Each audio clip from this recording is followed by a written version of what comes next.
All right, Baba. So we're live at this time. Peace and power, family. This is your sister, Dr. Maat, coming before you with another powerful, powerful video. Today I have with me our Baba, our elder, esteemed elder, Professor James Small. Professor James Small, how are you, brother? I'm doing fine, I'm doing fine. I don't know if they call you Mother Ma'at, Dr. Ma'at, Sister Ma'at. Whatever you want. You're the universe. The one thing we should always remember, when the universe first manifests itself as human, it was a black woman. And that's not myth. No science can disprove that. Mm, Baba. So, Baba, you said whatever you want to call me, Baba, is fine. If you want to say Mama Ma'at, Dr. Ma'at. Dr. Ma'at. Yes, sir. Yes, sir. Well, thank you so much, Baba, for coming on the platform.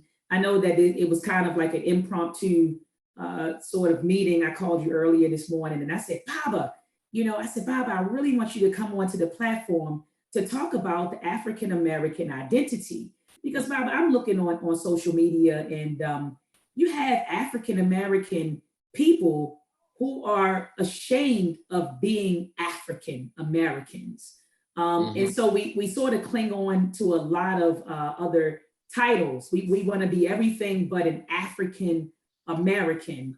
And so Baba, what I want you to do is first talk to the people about what does it mean to be an African American. So when we say that we're African Americans, or someone claims to be an African American, what is meant by that? What is an African American? Because a lot of people get it confused, Baba.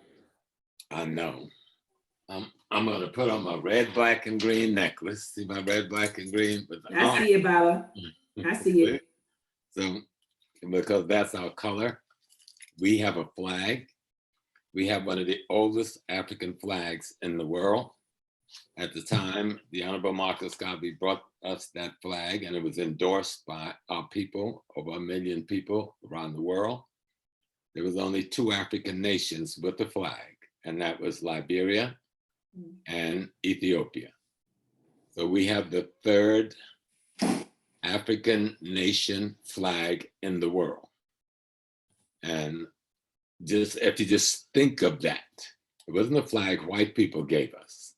This was a flag that was proposed through the UNIA under the Honorable Marcus Garvey, and was accepted by the UNIA, and that is our flag. That alone constitutes us a nation. Most other nations that constitute themselves a nation, the one thing they have to represent that constitution is a flag.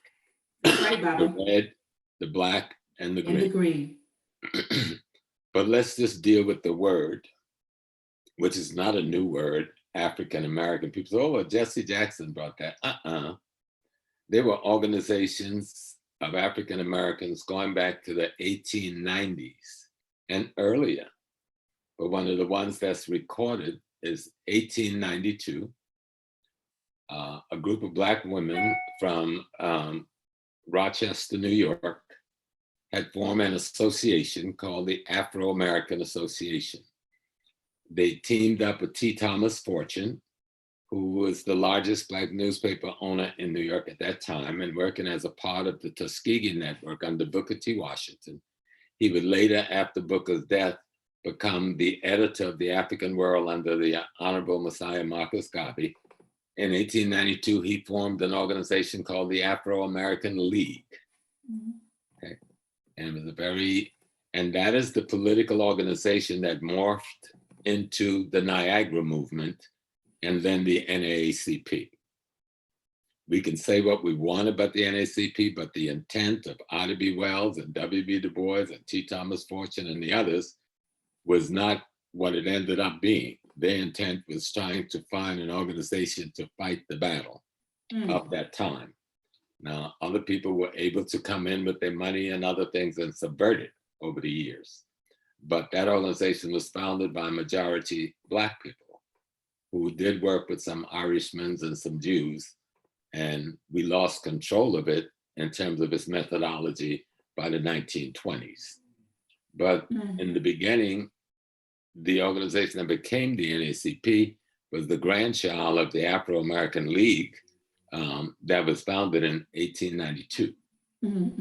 We, in the 1890s and earlier on, we still called ourselves either Sudanese or Africans or Ethiopians. Almost all of our organization had one of those acronyms in them. And Ethiopian is not an African word either. It's a Greek word that means burnt face, baked in the sun.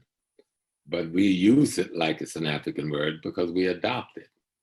Africa is an African word. For those who pop up with Leo Africanus and that foolishness, study history.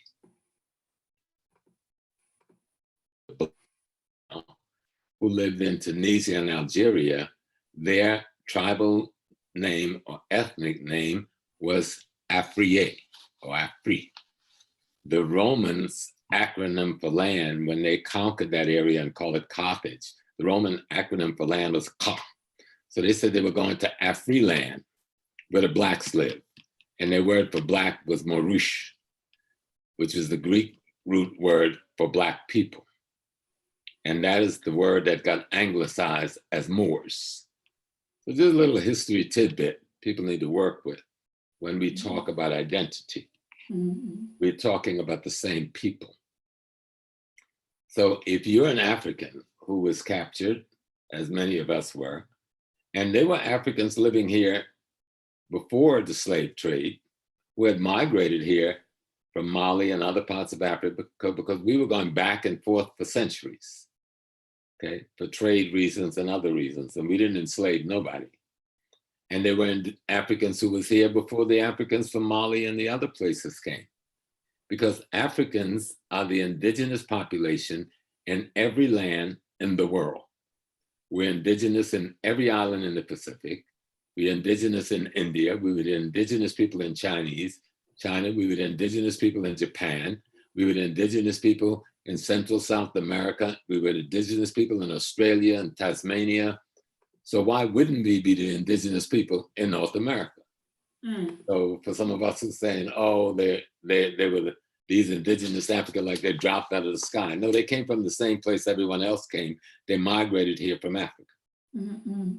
And they were here before the Malians came, and they were here before Christopher Columbus. But those people got amalgamated with us. Once the slave trade started, those who didn't amalgamate with us amalgamated with the Asiatics, who we call the Indians. But most of them amalgamated with the new Africans who were coming over on those slave ships. You can read LaRon Bennett's book, The Shaping of Black America. He has a whole chapter in there devoted to the red and the black. It's called The Shaping of Black America by Dr. LaRon Bennett. Yeah, and Dr. LaRon Bennett, he wrote a lot of good books. He wrote Forced in the Mayflower, which is a classic. Yes, Forced into Glory. Yes, Forced into Glory. Lincoln and his little crooked self. And he wrote another book, Bible, on, I believe, the Reconstruction. Yeah. An extraordinary historian. He was the historian for Ebony magazine for decades, but an extraordinary historian in his own rights. But in Shaping of Black America, in the chapter on the red and the black, he talks about the indigenous Africans already here and how the white folks say, listen, they're all black, let's just raid their villages and put them in slavery too. Now, many of us, and if you look at me and many of the other red people like me or ruddy people like me, you'll know that they are also part of my ancestry and part of many of our ancestries. You know, I used to visit the mounds with the grave sites, but they're buried in these mounds to clean them once a year with my grandfather down in South Carolina, where we were part of the greatest Chicora nation, which amalgamated with the new African nation that came over on the slave ships. But that notwithstanding, that's history, and we need to study and read it. And a good book to read is The First Americans Were Black, or The First Americans Was Africans, I forgot the exact title, by Brother David Imhotep. His bibliography is extraordinary and enormous. He has hundreds of books in that bibliography. So just to get his bibliography, it'd be worth buying the book. The First Americans Were Black, or The First Americans Were Africans. And so we can stop having foolish discussions and have some real discussions. The name that we call ourselves, we struggled through many titles as we were fighting. We've been in a war since we got in this country. And identity have been important in fighting that war. And we went through the identity of being called colored, being called Negro, being called Black, being called Afro-American, being called African-Americans. But African-Americans and Afro-Americans and Black was the titles we gave to ourselves. Negro and colored was the title white folks put on us when they had us under chain and duress. As soon as we lost those chains, the first thing we wanted to do was change our names. And so African or Africa, that's our race. America is not a race, that's a geopolitical place. That's right, Baba. Okay? And so we are African people who live in the geopolitical space, and I use geopolitical to include location and government. Okay? And so it is not inappropriate, and by all international protocol, the proper way to identify yourself is as an African American. When somebody say that they're an American, they're not giving a racial definition. They're only giving a geopolitical definition. So you'll find, and most of the whites who say I'm an American, is because they don't really have a racial definition that they can really give to themselves. You know, you may find ethnic nations like Italians who are not really, they're not really what we would call whites. So they can say Italian American because they understand they want to identify that I'm different. Right. You know? Right. So and just like with the Germans, Baba, like you said, like with the Germans, the Italians, absolutely. Right. German American is saying that I'm of the German ethnic nation, but I'm an American as a geopolitical person. Absolutely. So if you're a Nigerian, and you're also African, by all international protocol, you're an African Nigerian. Okay.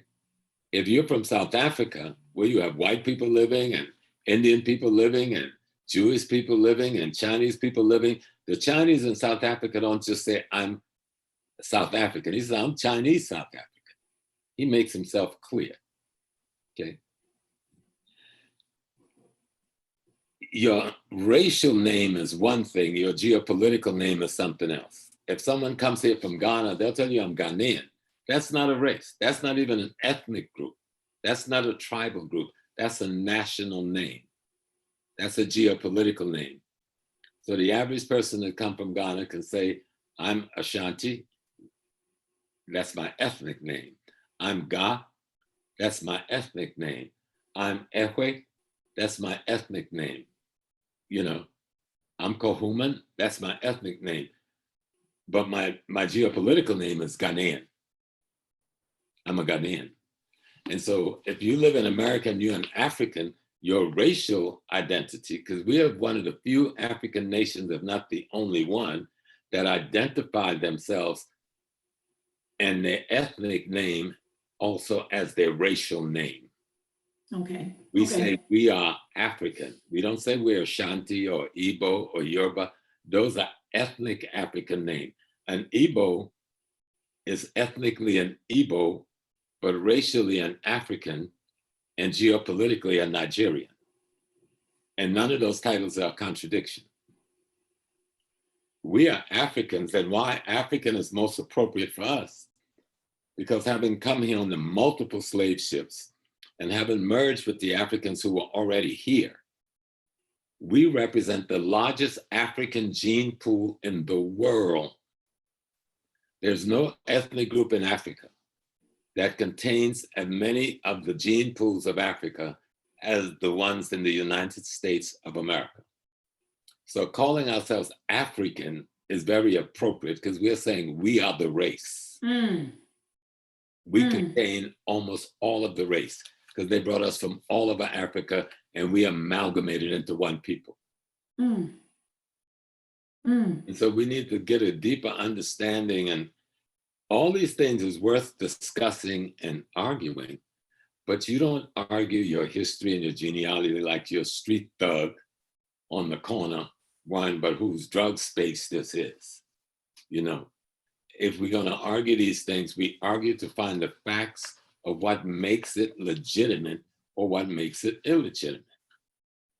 Absolutely, Baba. And can you speak to how we should be proud to be African Americans, Baba? Mm. You know, their folks, their our people feel ashamed. I mean, some of them feel literally Absolutely. ashamed. But I'm going to come to that, Mhm. and from my personal space. Okay. I'm going to read something from Baba Asa Hilliard, Okay. one of our ancestors. It's a couple of pages, but it's apropos for the question that you've raised.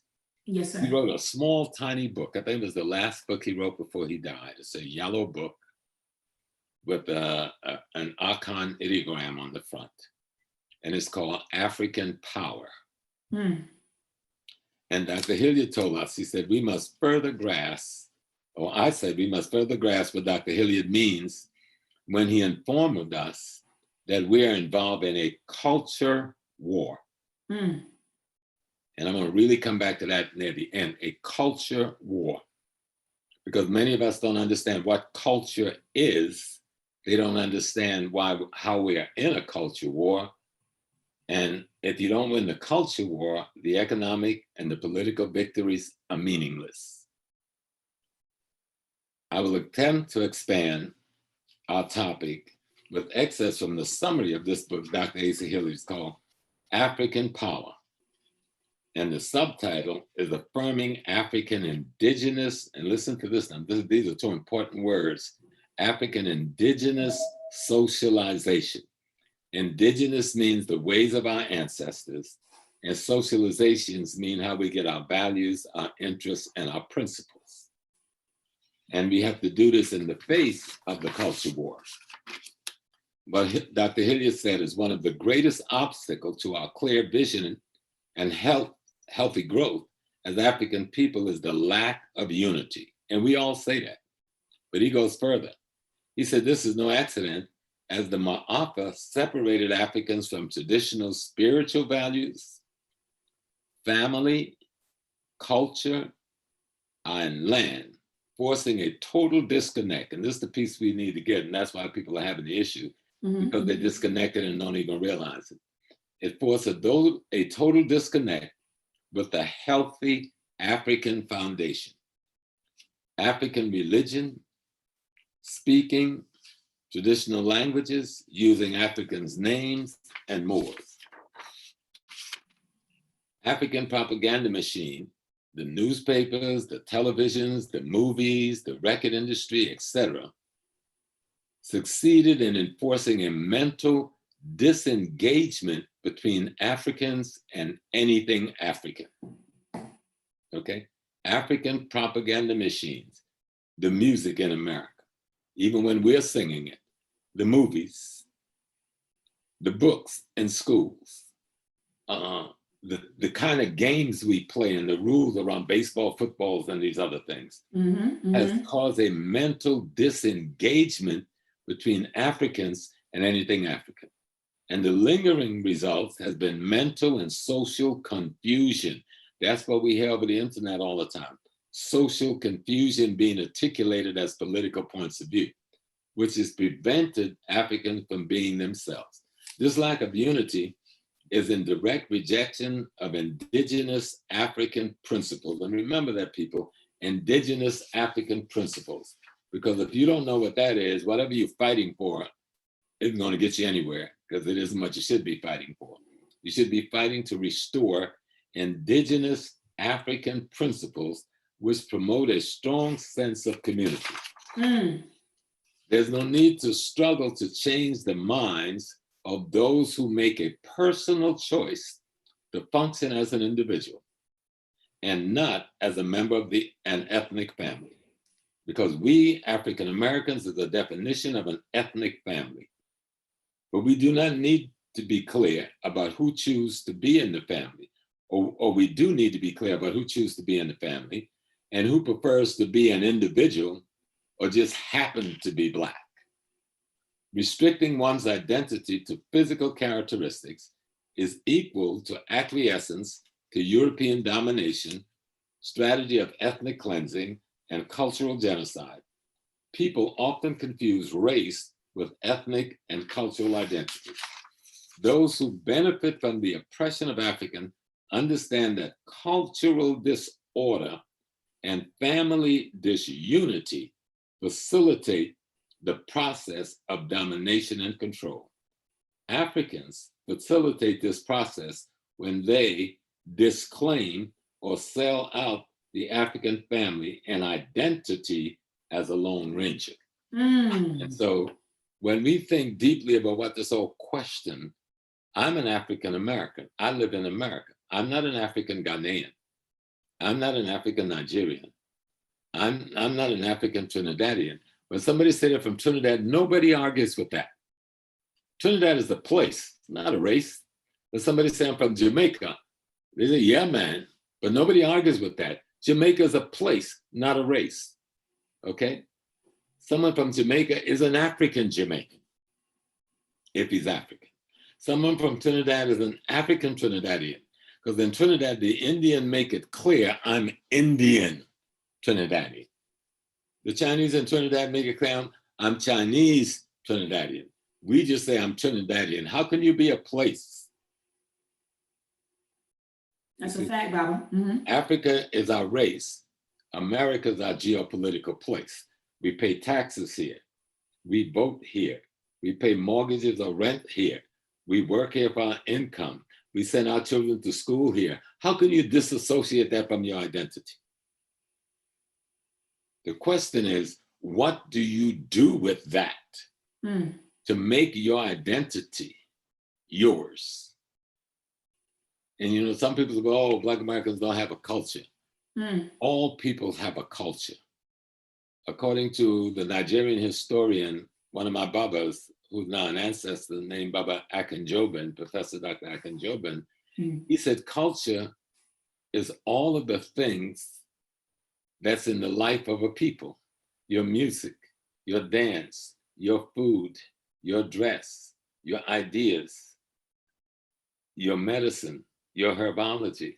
We have all of these things. Now, so many of us who would like to say, we're not African American, we're just African, have abandoned all of the things African about being African American. I was raised in the house of a root lady. You know what a root lady is? She's an indigenous African priest. And all over the South, especially in Georgia and South Carolina, but you find them right up here in New York, because we brought the culture with us.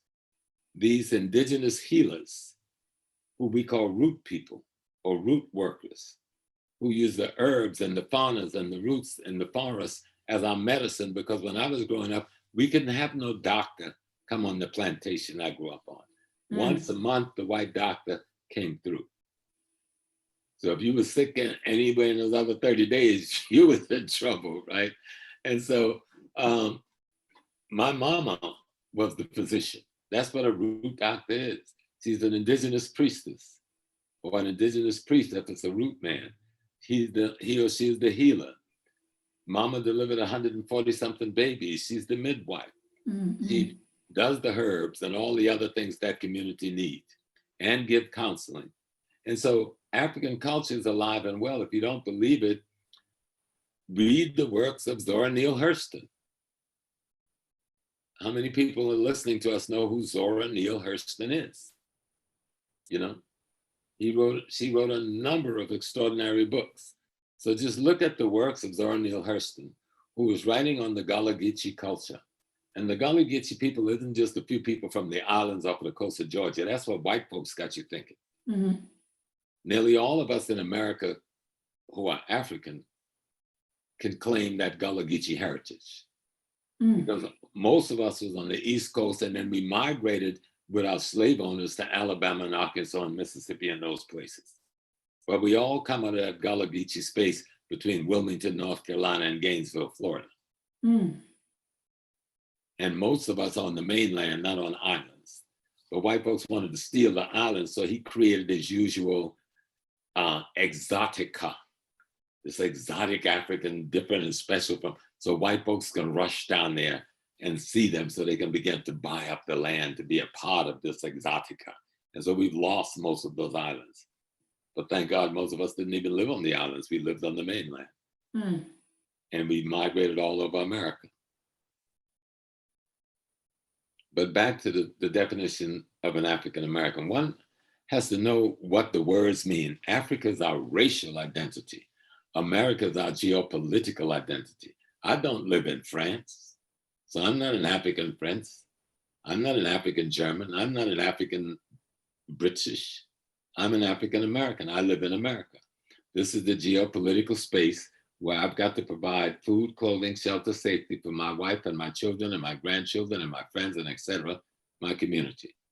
This is the place where I'm going to be, if I'm going to be able to provide food, clothing, shelter, I better get control of the economic, politics, and culture where I live. That means I better vote, right, elect the mayor and the city council person and the school board person and the community board person, so I can control where the community where I live. You see, so a lot of us say in this rejection of America, then we're not participating in the instrument that would give us the control we claim we want. We want freedom. Well, how do you get freedom? You can't say you want to be free from America, because you can buy a plane ticket and go to Africa any day of the week you want to. If you really think that is freedom, buy your ticket, make your trip, stop playing. Okay? Stop playing. If you say God gave us the land of Israel, buy your ticket on El Al, make your trip, stop playing. You know, if you say I'm a Moor and I'm from Morocco, buy your ticket. You said stop playing. Now, if you're going to be real, this is where we are. We built it with free labor and blood for over 300 years. Okay? This is ours. We were here when the so-called Indians got here. We were here when the white man got here. Our ancestors on the slave ship got here and amalgamated, made us all one. This is ours. So let's own it and stop playing. It is irresponsible to say, I want to be free, but I'm not going to use any of the tools that will allow me to control my destiny. And one of those first tools is to vote. Our people didn't die for the vote because they were stupid. Those people you saw marching in the 60s, dying, getting beaten and brutalized, most of them were young people, teenagers. They didn't do it because they were ignorant. They knew that was a tool, not the tool, but a tool that you could use to ensure your freedom. Well, let me ask you a question, Baba. Do you believe in the philosophy of voting for the lesser of two evils? Personally, I don't. So how do you feel about that, Baba? I believe in you must use your vote in whatever way makes sense for you to have the opportunity to get what you need to get. We can sit back and say Biden is a racist. All white folks in America is racist. Absolutely, the culture Baba. in America that's controlled by the dominant white power structure is a racist culture. Many African Americans are racist to the core. Okay, let me say that again. Many African Americans are white, racist, and blackface because that is the culture they've adopted. That's the value they've adopted. That is the way of life that is adopted. That is the aspiration they've adopted. So if you've adopted a white racist aspiration, a white racist culture, a white racist way of life, then you're a white racist no matter how black your face are. Absolutely. So get down to the nitty gritty. Absolutely, Baba. What is this really about? And like Dr. Hilliard said, fundamentally, it's about culture. Our culture has been controlled by white people, Jews and Italians, who control predominantly in their industry. And much of our culture had been expressed because that was the one medium we had the ability to express our culture through. Well, when white ethnics took control of our music, then they determined the very lyrics we were singing, because a lot of the music you're hearing from a lot of the Black, especially single artists, were written by white people. Look at Aretha Franklin, look at Dionne Warwick, who wrote most of the music they were singing. And see, Baba, they interpret it in an African way, but Carole King is not African. Okay, and see, Baba, that's why you have folks or people who say we don't have culture because we don't control our culture. You know, That's a we different didn't. thing. There's a difference between not having it and not controlling it. Okay. What I'm Okay. talking about is taking control of it. Mhm. But first you have to accept that you have it.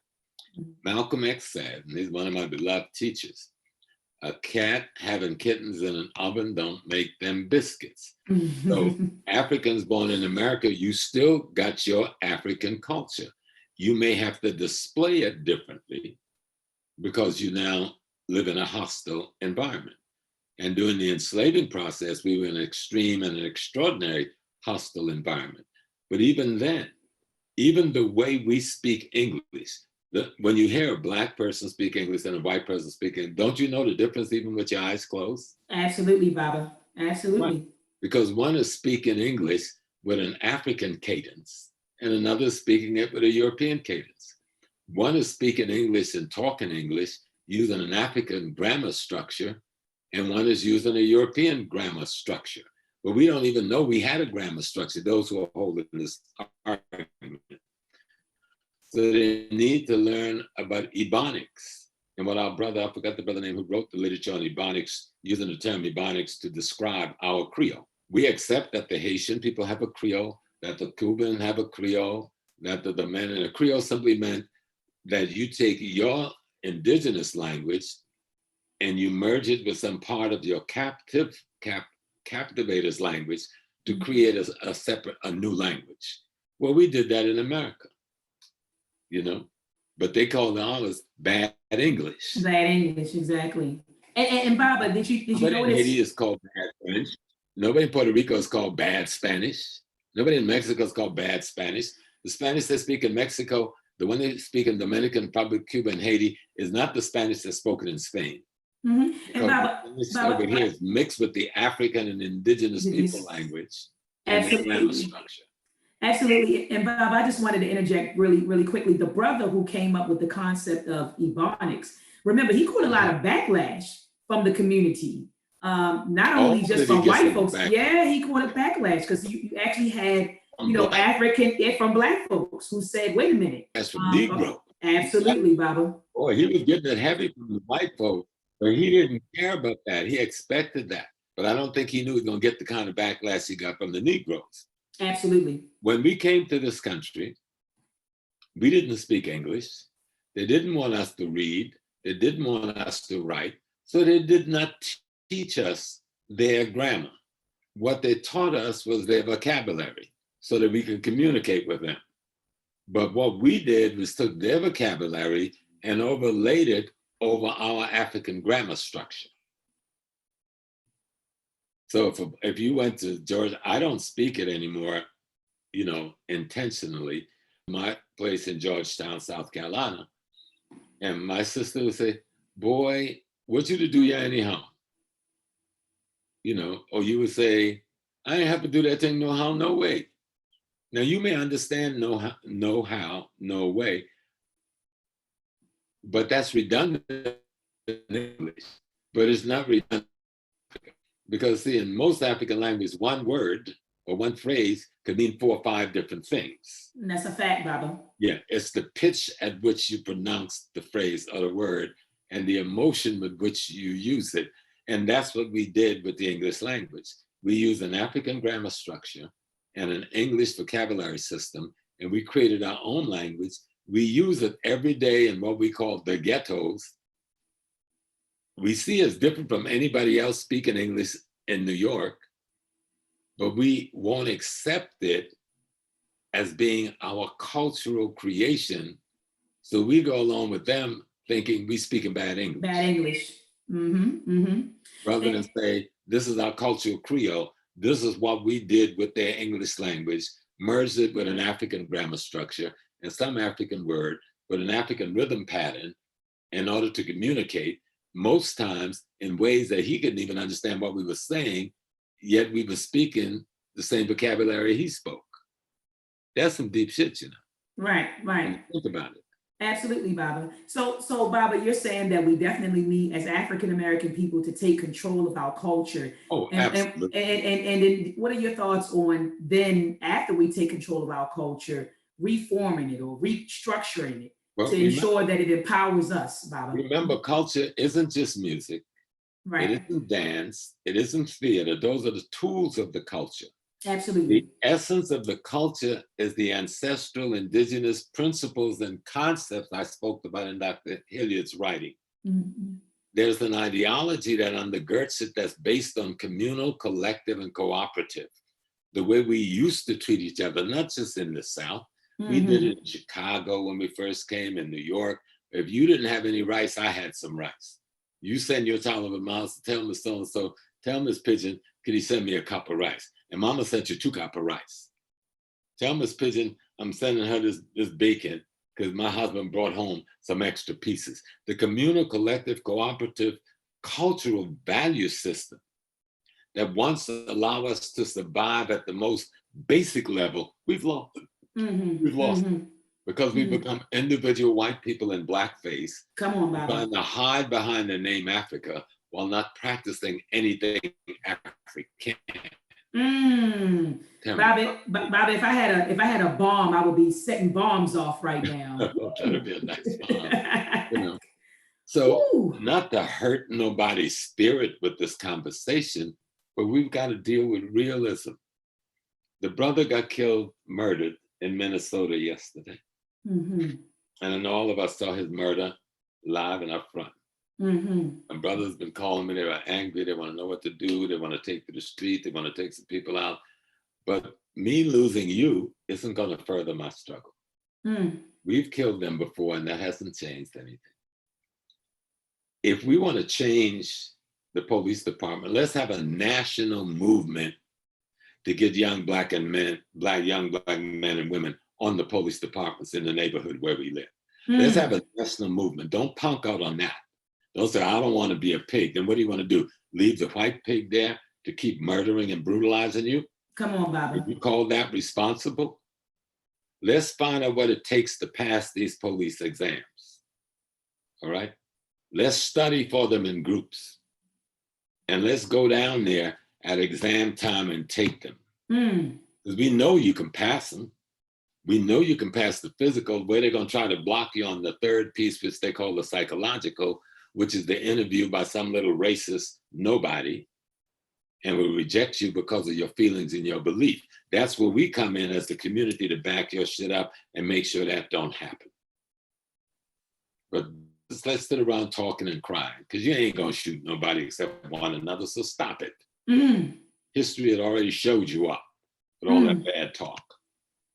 Let's do something you can do and still stay alive to do it and help others do it better. Absolutely, Let's Bobby. police departments in our neighborhood. Let's get the civil service exams. You can buy those books in Barnes and Nobles. Let's study them. Let's find out when the police exams are given. Let's get all the data we need, and let's bring together a group of young black men and women and get them tutored so they can go pass these exams. So, Bobby, what you're saying is we need to stop talking and start acting, because what you're saying is we talk too much. Because that's exactly what happened when we saw the video of brother George. If you don't want the white racist cop in your community, then you become the cop. That's right. That's right, Baba. Instead of just sharing the video on social media and marching It's that simple, but it's going to take commitment. You got to study. Those of us who are able to got to tutor you, get you ready for the exam. We got to put you in a martial arts class and teach you some discipline. Teach you some African history. Teach you to get rid of this self-hate. You know, black people kill black people because of self-hate. When you shoot another black man, you shot yourself. So let's get rid of the self-hate. Don't tell me you're macho, you're powerful because you done gunned some brother down. That white boy has got you, the white boys, I don't want to use that word, but you're his thing. He's playing you. He's the player. You know what that makes you. You know, if you hate yourself so much, you will shoot yourself over a dime. Let's get real. If we are Africans, find out what that is. Because if you're an African, you're like the gods of the earth, 5% nation says, and they need to also, most of them, live up to it, because the African is a god on earth. But you can't be a god if you're scared to be a policeman. You can't be a God if you're scared to be a fireman. You can't be a God if you're complaining about the white fireman and the white policeman in your neighborhood, but you won't form an organization to get yourself ready, go take those exams and become the policeman in your neighborhood. Absolutely, Bob. And so, like you said, we need to take over the police station and start patrolling our own neighborhoods. That's the only way you're going to do it. This is That's America. right. And That's if you right. think you're going to shoot your way out of America, we tried that in the 60s. We weren't able to recruit enough people to take over one precinct building. But the gun is the least of what makes a revolution. The gun is the least of what makes a revolution.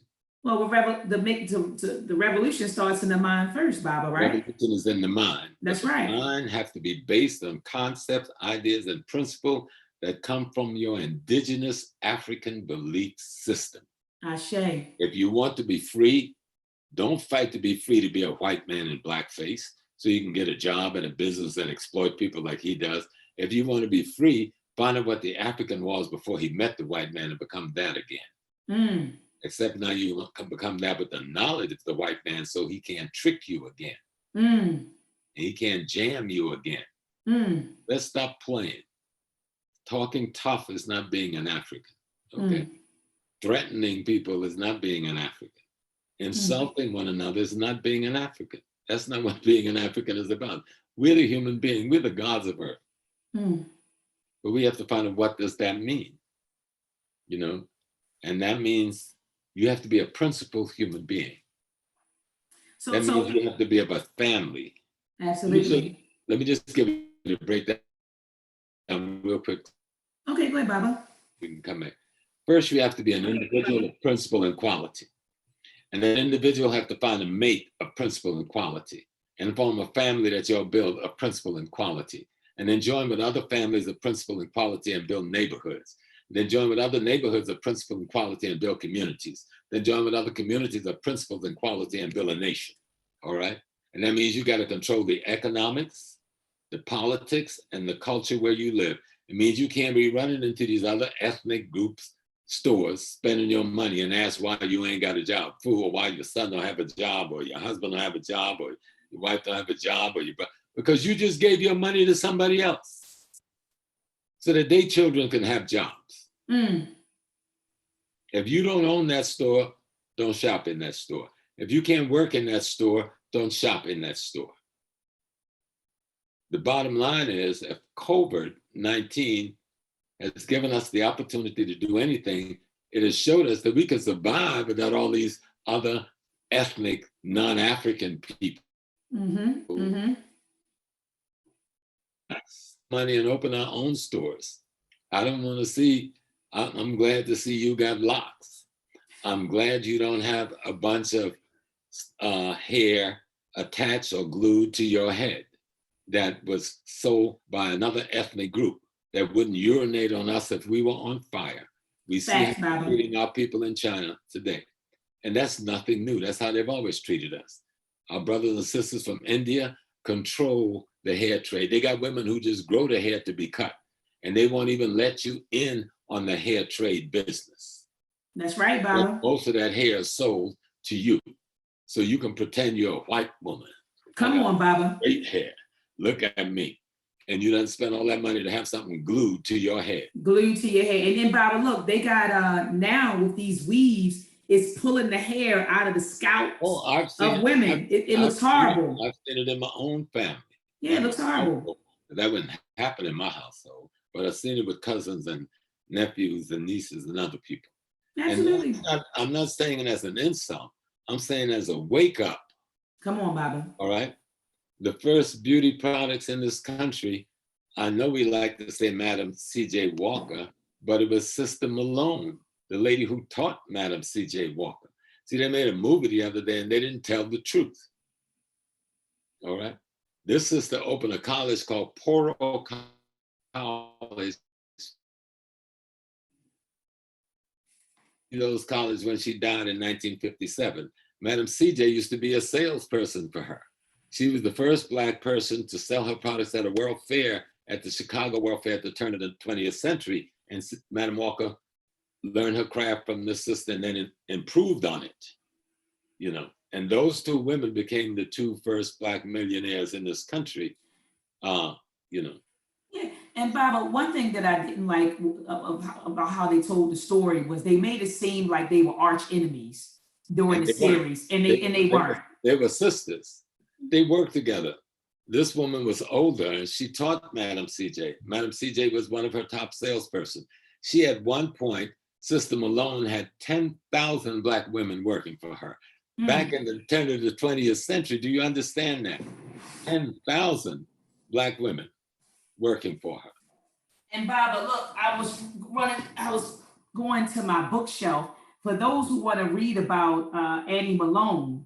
I think she got married, yeah. So so check this book out, family. It's called Black Folk. Yeah, hold it back a little bit. Yeah, that's good right there. Okay. Yes. So family, check out this book. It talks about Annie Malone in this book. I'm sorry, I'm getting a little tongue tied. But in this book, family, it says right here between 1830 and 1927, as the last generation of Blacks born into slavery was reaching maturity, a small group of daring men and women broke new ground to attain the highest levels of financial success. Black Fortunes is the astonishing, untold history of Americans' first Black millionaires, self-made entrepreneurs who endured incredible challenges to amass their personal fortunes, including an adventurer, a landowner, a self-taught chemist, and that is who Bob is referring to, a millionaire's mistress, and a school teacher, and a flamboyant rebel. All right, so family, check this book out when you get a chance. And because Sister Annie Malone not only was selling the products, she set up a college, Poro College in St. Louis, to teach other young Black women how to do cosmetology. And my mom was a cosmetologist. She used to drive 50 miles a day to go to school to get her classes. You know, she worked all of her life in the beauty business. And so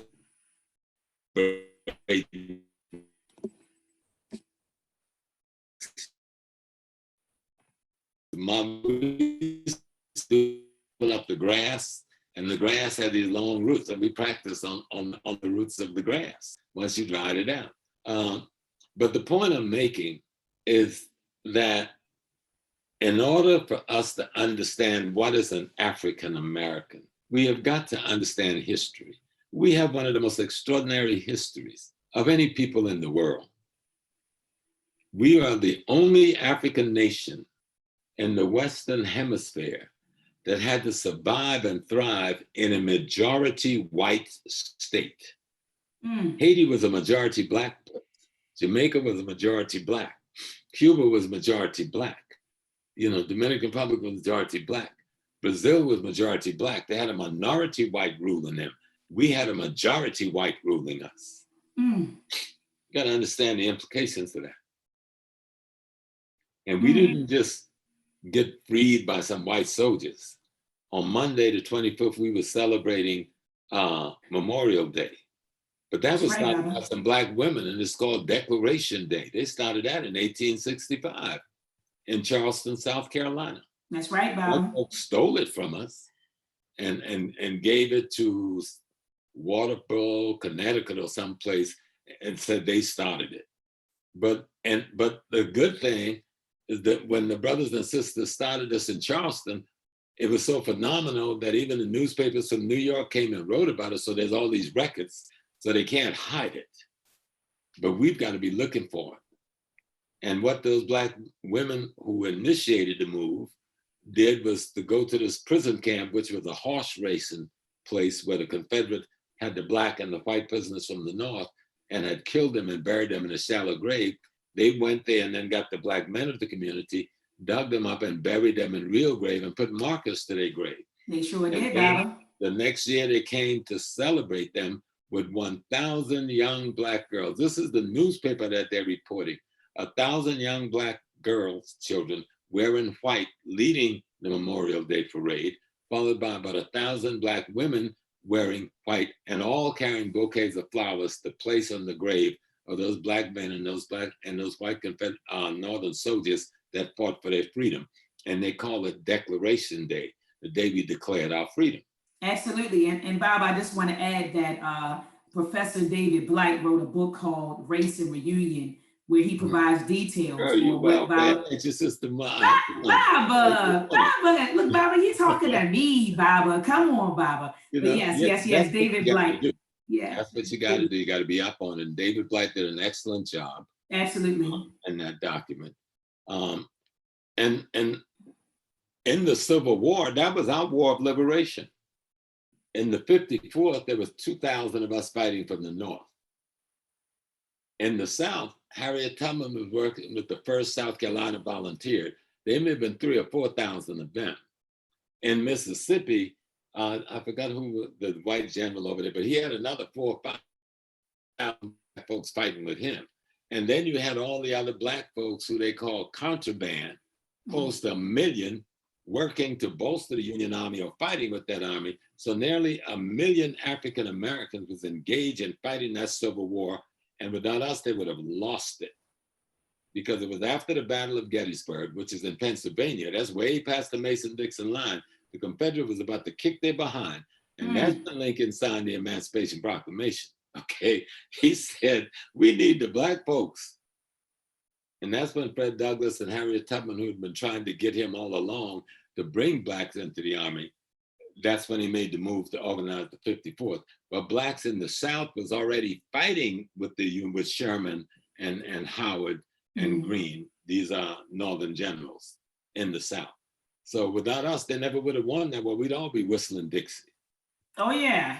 And peace be upon Baba Ishaka Musa in his book, where he talks about European holidays, and he talked about the 4th of July. He calls it the 4th of July in one of his, I believe it's the Purple Book, Volume 2. And so in that book, he makes it clear that they would have lost the war without us. They would have lost the war. They would have lost the war. And so we weren't fighting for the North, we was fighting for freedom.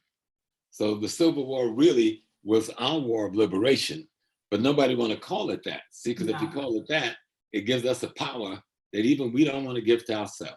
But when you study the history, you'll see. Then you'll understand Nat Turner. Then you'll understand Denmark Vesey.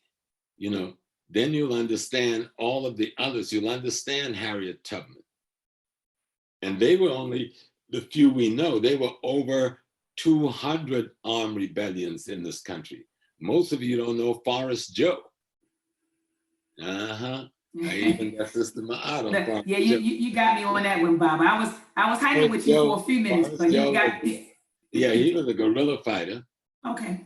In the 1700s, early 1800s, down in South Carolina, my home. I know my home heroes. And he operated on the Santee River, which runs from upstate South Carolina, Columbia to the Atlantic Ocean. And he was the guerrilla that helped people escape from slavery, and they just got lost in the bush. So they call him Forrest Joe. And so they finally captured him because a brother betrayed him. A brother with a Greek name, I forgot the name. This is the brother he would come to, who would bring food in the forest for him, and he thought that was the contact. And he took the 30 pieces of silver and brought the devil with him. And they caught him and they hung him after he had killed this white farmer and killed the people on this plantation, steal some cows to take on back up in the forest to feed the black folks that was living in the swamps. So, but Forrest Joe, who operated for more than 10 years, we need to learn his story.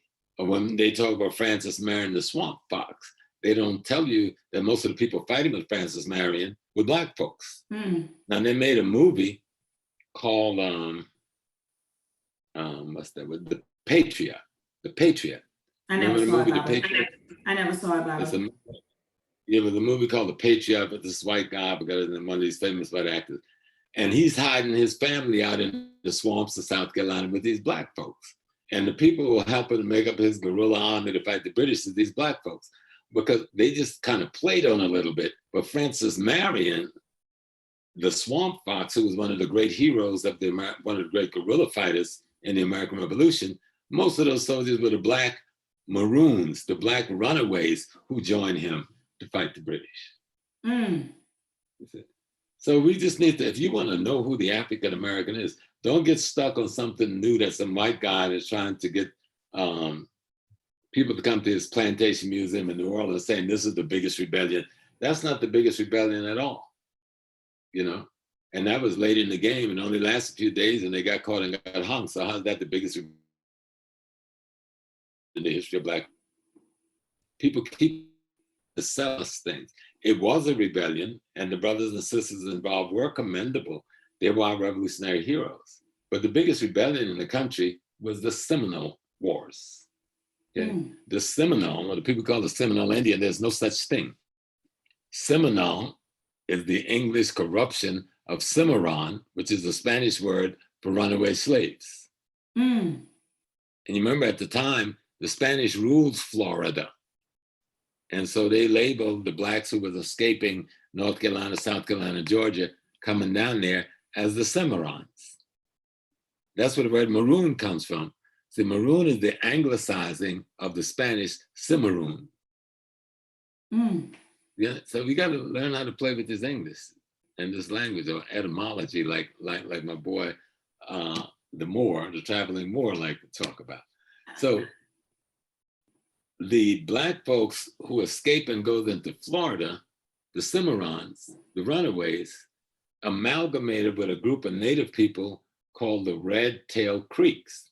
And there was a Creek nation, but the larger Creek nation fought with the white folks against us. And they were the trackers tracking us down. But a small ethnic nation in the greater Creek nation called the Red-Tailed Creek, they fought with us and they married into our population. It is those two groups amalgamation that is called the Seminole. And so when you see the story of the Trail of Tears, they show white-skinned Indians being marched by the white folks. No, most of the people in Trail of Tears were Black folks. They were the Black folks that settled in Oklahoma, and these are the people who built Tulsa. And 30 other cities in Oklahoma. We only learned about Tulsa because it was the biggest one, but we built 30 other Black cities there. You understand? So history will erase the mystery, brothers and sisters. You should be one of the most proud people on earth. Now that's just talking about our rebellion during enslavement. We forced the Emancipation Proclamation on them. We forced them to give us our freedom and give the 13th, 14th, 15th Amendment. They didn't do that because they liked us. Right, it wasn't right. They didn't just hand it to us. Right, Baba. And many of those Black soldiers, people marching out of Florida,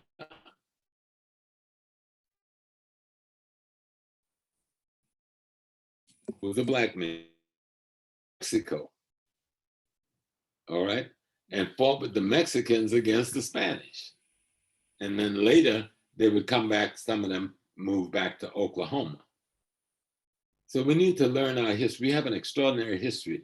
The person who led the Mexicans, the indigenous people and the Africans and Mexicans to be free from the Spanish was a Black man. They got a statue with him, a big old Black brother with chains hanging on his hands. So when these Mexicans come over acting stupid, you ask them, who was your liberator that freed you from the Spanish? And Baba, can you recall the name of that brother? No, but it's easy to find. My brain is a little tired. I can understand, Baba. I can understand. But yeah, the statue is in Mexico City. Even the man Emiliano Zapata was African indigenous. He was one of the brothers that fought in the Mexican Revolution with Pancho Villa. And because he was the Black one, they assassinated him. We don't know the story of, Emiliano Zapata. Emiliano Zapata is one of the revolutionary leaders that fought beside Pancho Villa in fighting the Americans. But they killed Emiliano Zapata, who would have been the leader of Mexico because of his African heritage. So you got to study history, got to study history. And it just gets better as we go along. We come into modern cell phone, this is a black man's invention. I pick up my remote for the TV, that's a black man's invention. I pick up my house phone, the push phone is a black woman's invention. So it's a black man invention. We're looking at the black man invention. You're looking at the email, that's a black Indian brother's invention. Come on. He was on TV a few weeks ago, speaking on the COVID thing. So we need to just study history. See, history will erase the mystery and let you know you come from among you should be proud to be from among these people of these great stands. Sister Maat got another book, break it out, Sister Blacks in Science. Yeah, Blacks in Science by Dr. Ivan Van Sertima. That's right, Baba. Yes, sir. Yes, ma'am. That's right. So family, this is a good book. African Americans to understand who you are. We took on the most powerful nation ever arrayed in the history of the world since Egypt, the United States of America. And we beat it at almost every corner. Yeah, we lose a lot of our victory because we didn't understand the victory and we didn't prepare for the victory. But we are the only force in the world that have stood up against America and won. Germany got their ass kicked, Japanese got their ass kicked, the Italians got their ass kicked. We're the only ones. And the whole world respects us for it. Let me tell you a story. It's not a story, it's the reality. I was the imam of the Muslim Mosque Incorporated, founded by Malcolm X. After Malcolm X was assassinated, I was appointed at age 21, not appointed, I was elected. I was the only elected imam in America. I was elected as imam of the Muslim Mosque Inc. I went to Mecca in 1974. And while in Mecca, I went before a body, the jurisprudence of Islam called the Rabat al-Islamim, the World Muslim League, or they call it in short the Rabatal. And when I got there that day, they didn't want to see me because the Arab boy at the desk was playing his little racist game. I refused to leave. Finally, I remember I had a letter because I was so disoriented because I had malaria. And I showed them the letter, introduced me as a disciple of Malcolm X. They went crazy when they saw that letter. And the word went around that the disciple of Holy Malik, because that's what they call Malcolm there. They call him Holy Malik. They said he's a saint in Islam. You know what I'm saying? We don't even think of that. But as I'm in the meeting and I cut a show with the sheikhs, there was the one sheikh they sent to meet with me was apologizing because all of the rest could not meet because they were in a meeting, a very important meeting. He didn't tell me what it was. But the word must have got around to the meeting that this black from America was in the inner sanctum of the Rabat al-Islamim, meeting with one of the chief sects. Next thing I know, all of the sects showed up, 100 and something.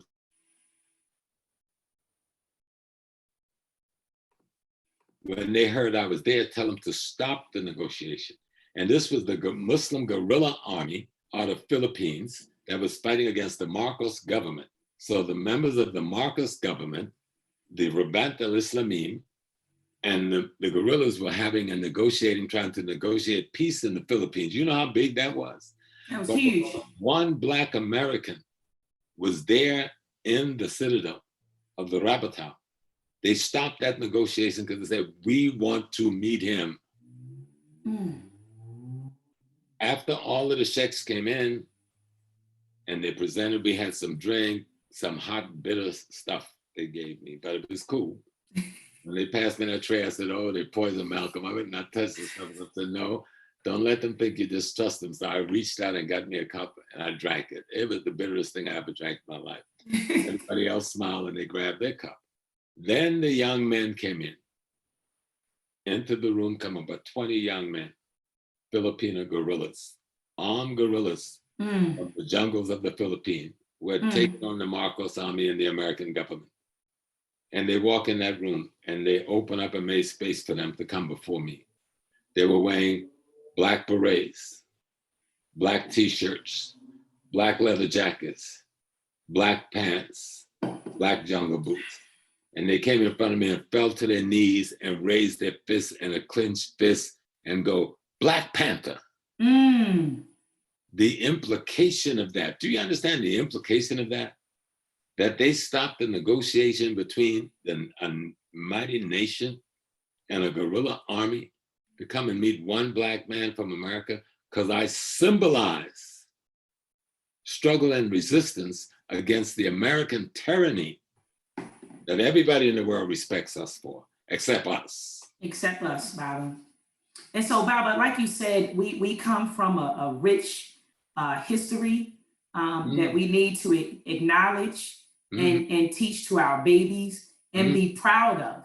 And so the last thing, Baba, I want to ask you before we wrap up is this. What are your thoughts about our brothers and sisters in the diaspora and even from the continent coming to America and claiming the African American identity? How do you feel about that? Because there are what they refer to as Black immigrants who come here and they claim to be African American. So what do you say to that, Baba? Racially, we're all African, but ethnically, no. African American is a distinct ethnic nation. In the same way the Yorubas is a distinct ethnic African nation. And the Ashanti is a distinct African nation. And the Mandingo is a distinct African nation. And the Kikuyu is a distinct African nation. I can't go to Kenya and say, I'm Kikuyu. They look at me and laugh. I think I'm silly. They would. You know, I can't go to Yoruba land and say I'm Yoruba. I can come and say I'm religion. I'm a priest in the Yoruba tradition, but I'm not a Yoruba ethnic person. But because it's advantageous to come here and say you're African American, because you get access to all kinds of perks. Absolutely. And white folks allow it. They allow it because this is a way to deprive the real African American from access to these perks. They can say, well, we already gave out the 50 space, but only 2 of the space may have gone to an African American. The rest went to what they're going to refer to as people of color. And we should stop letting people identify us that way. I'm not a people of color. I'm an African American. That's right, Baba. And so let's be clear. That's how people define themselves. I have a culture. I have an ethnic history. I have a nation. I have a lineage. I have a historical experience, set of historical experience by my ancestors. I have all of these things just like all of our brothers and sisters from around the world. If our brothers and sisters are coming to join forces with us, then I say identify with me if that helps you. But don't come and identify with me to get the perks and the degrees and the things I've created, then join forces with the white man. That's right, Baba. I have a problem with that. And that has been the status quo of how brothers and sisters unfortunately behave. Whether you're from the Caribbean, or whether you're from the continent of Africa, or whether you're from Asia, you're not an African American. An African American is the descendant of the formerly enslaved peoples in the United States of America and those indigenous Black people they amalgamated with, because they too were enslaved. And that's our lineage. Our race is African. We have a right to own all of the heritage of Africa that existed before we came here. But this is an experience we've had. And this experience has molded us into a people. Absolutely. And we're the only people that nobody wants to be a people. Anybody else can come and sit at the table. Brother said, I'm Jamaican. I'm Trinidadian. I'm Nigerian. I'm Ghanaian. I'm Senegalese. But when I say I'm African American, everybody go, Right. You can't have an identity. Because if you have an identity, we have to pay respect to your indigeneity. And people don't want to pay respect to our indigeneity because in the African culture, if you come to my house, I should offer you hospitality, but you should offer me respect. Ashe. And Baba, I know I said that was my last question, but this is really going to be my last question because I know we've been going at it for about an hour. How do you feel? Baba, can you hear me? Mm-hmm. Okay. You froze for a moment. I froze for a moment. Okay, I'm back. Okay. How do you feel about the ADOS tag, the American Descendants of slavery. How do you feel about us adopting that as a name or as an identity? I don't think we need that tag. Okay. I don't think we need that tag. We have an identity. Let's defend our identity, define it and defend it. That tag, and I raised that issue because they were using one of my videos to rationalize themselves 2 years ago, without even talking to me about it. Wow. Something I did about 10 years ago.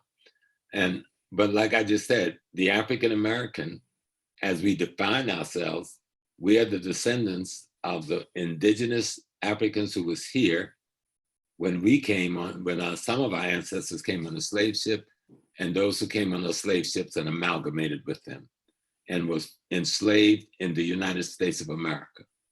We are a separate nation in the same way I just call all those other nations as being separate. When you go to Jamaica, you can't go there and say, I'm a Jamaican. People just look at you and say, yeah, man, and play with you. Because you're not a Jamaican. It'd be an assault to say that you're an African. But Jamaica is not a race.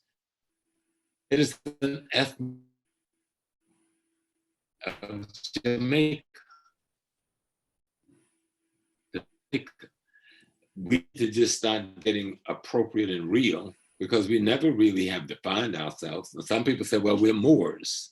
And because they had an empire, well, if we're going to be the Moors because they had an empire, then let's be the Cometian. They had a bigger empire that lasted longer, but they were all Africans, okay?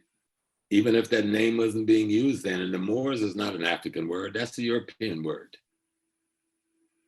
Kemet is an African word, but that didn't describe, Kemet wasn't a description for the whole continent.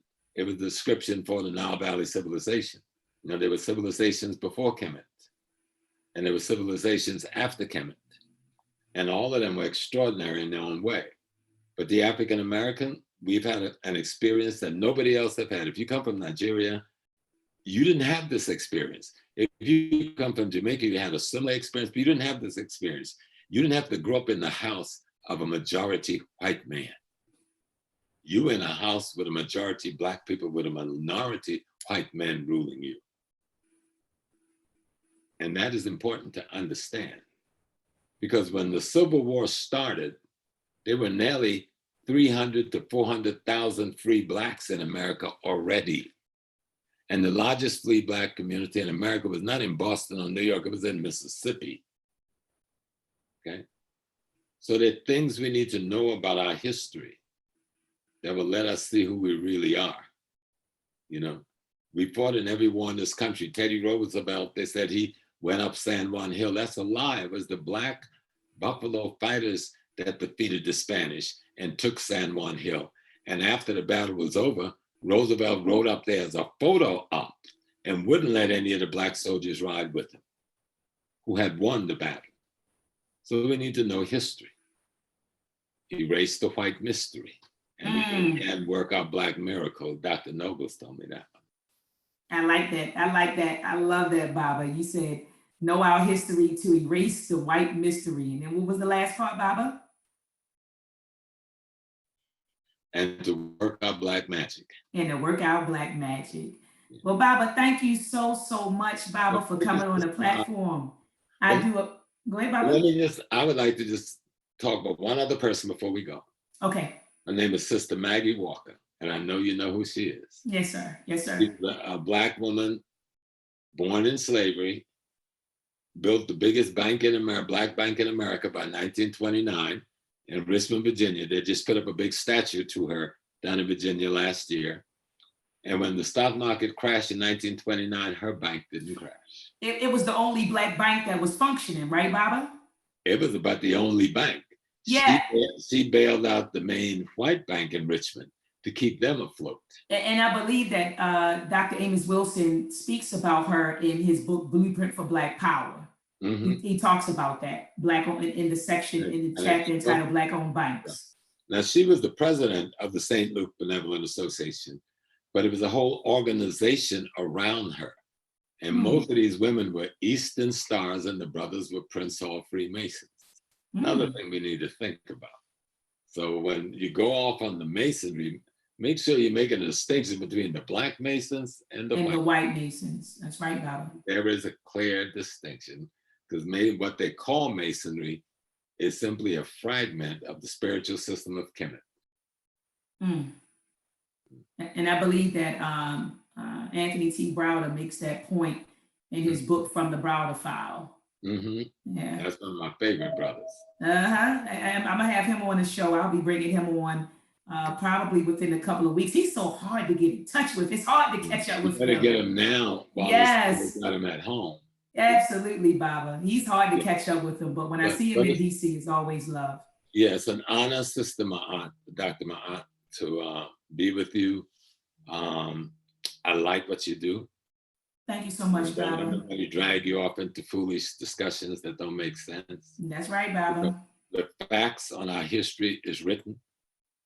We have so many extraordinary readers, and I'll tell you back again, read Zora Neale Hurston, read Lerone Bennett, read W.B. Du Bois.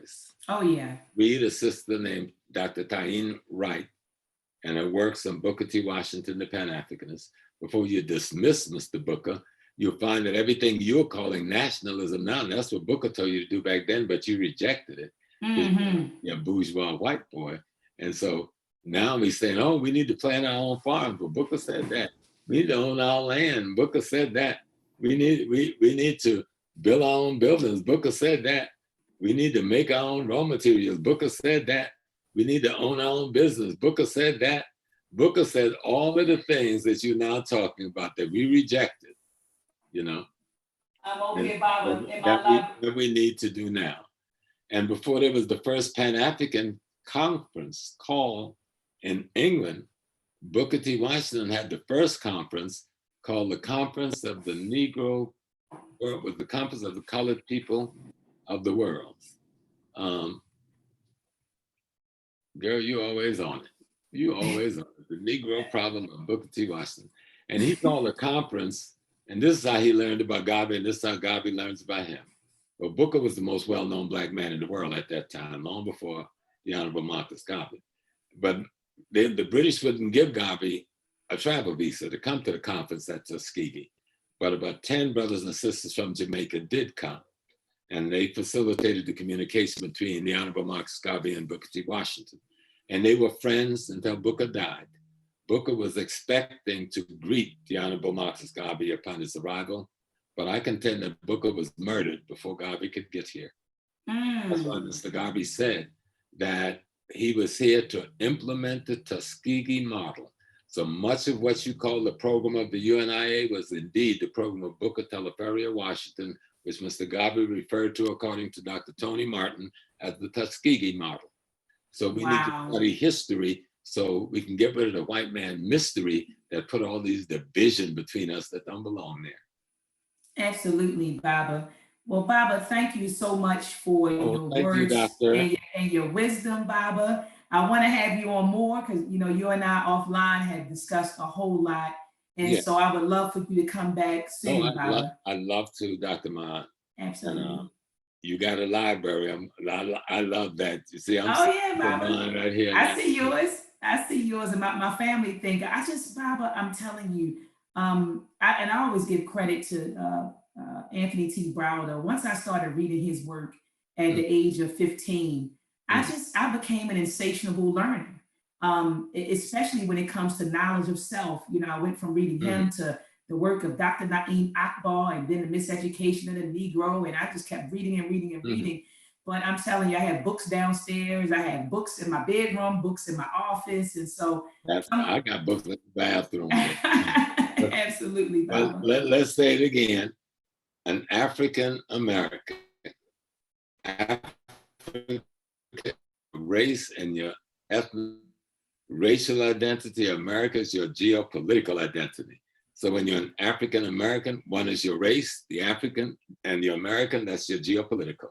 There's no contradiction there. Stop trying to make it a contradiction as an excuse for not taking responsibility to participate in using the tools in America to free yourself. You can complain about freedom all you want, But until you get active in the process of changing the environment that you live in, using the tools in that environment that's available for you to make change, you ain't gonna be nothing but somebody talking. That's a fact, Baba. Baba, you were breaking up a little bit. I've been in the prison. I've took the beating. I've been in the ditch. I've had the gun to my head behind the gas station, the whole nine. And most of you will never do that. Okay, you will never do that. And I wouldn't advise you to do any of that, because we did that, so you have to do that.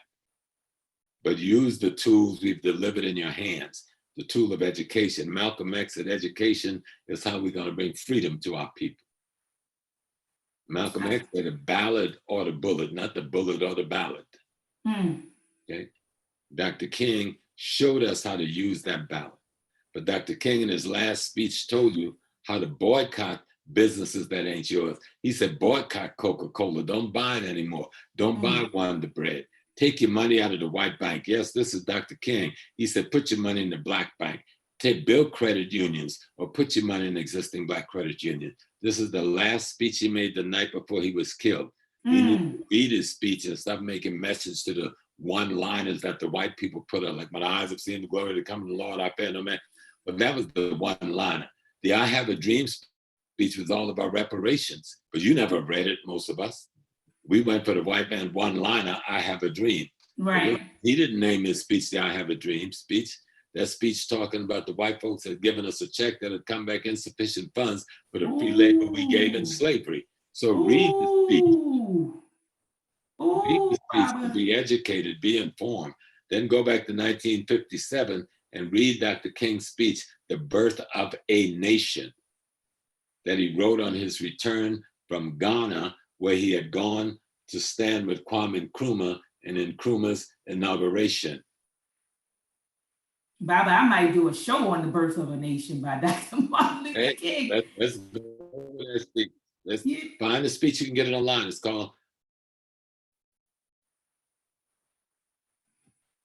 New Nation. That's the name. The Birth of a New Nation by Dr. Martin Luther King, 1957. Yeah, The Birth of a New Nation. He was talking about Ghana, and he was talking about Kwame Nkrumah. He had just left Nkrumah, him and Ralph Bunche and Adam Clayton Powell and a few others. All right, Baba, I'll make sure that I check it out. Yeah, thank you so much, Baba. Phenomenal. We have a phenomenal history. I didn't even get into the sisters, you know. Dr. Shabazz and Coretta Scott's, Dr. Ida B. Wells and Fannie Lou Hamer. And we need to see if we study history. Anybody that says we ain't got no culture have not studied our history. And our culture isn't just music and dance. Our culture is all the scientific things we've contributed to the building of this nation and the world. You know, people go and get treated for cataract. Well, that's a Black woman. She created the FICA process, okay, on how to cure cataract. So, you know, just study your history. It'll erase the white mystery. Well, thank you so much, Baba Smalls, for coming through. I want to take a little bit of time, Baba, to just shout out people in the chat room. We have Sister Anusha. She's in the chat. She says, peace to the chat. Brother Dave B, Brother Sutek, and I have the best moderator in the world. We call her Queen Juju, Sister Julanda. Peace and love to you, Sister Julanda. I saw that we had Brother Sean P from the Massey Warrior Clan in the building. Truth Ministries, Be Knowledge, Lakeisha Dunn, LB Ashe, I see Blue, I see Her Trod, I see Frat House 11, let me see, New Black World Order, Judy Jones, Nina Williams, Shesmu Patah, peace to you, brother, and I look forward to reading Breaking the Chains of Psychological Slavery with you on the first week of June. All right. Freedom Thought Channel. Peace and love to you, family. All right. So family, look, join me back here. Make sure that you click the notification bell on my channel. So as soon as I go live, you'll receive a link to join in the live discussion. We're going to have elders on this platform. I don't do the foolishness. So it'll be people like Baba Smalls, Anthony T. Browder. I'll be having Walima Baruti, his wife, Yah Baruti, will be on the platform. So these are the type of elders that I'm going to have on the platform. Also, Dr. Patricia Newton, she will be on the platform soon. So family, continue to tune in. I love you so much. Thank you for joining us. Oh, I see you. That's your little one. Hi, sweetheart. How are you? That's my granddaughter. That's my Malia. Your Malia. Beautiful, beautiful name. Beautiful name. And, thank you. And see, Baba, that's what it's about. It's about family. So even on Facebook, people ask me, they say, what should be the highest priority of the Black agenda? And I say that the highest priority of the Black agenda should be building strong and healthy Black families. And so that should be our highest priority. So with that said, peace and love to you, family. I will see you again. Peace and love.